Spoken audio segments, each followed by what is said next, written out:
Do older VTubers have it easier making it big? I don't know if it correlates much. It's a good question.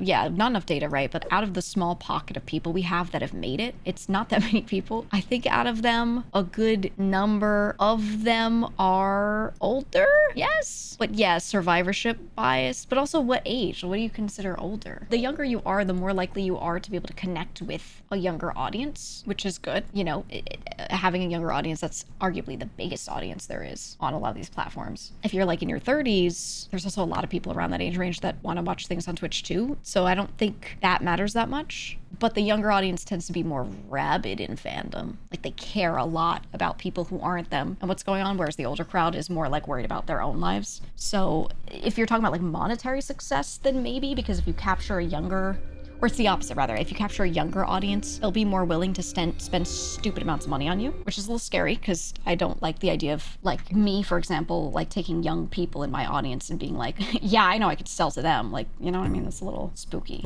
I think being older does mean you're more socially experienced on average.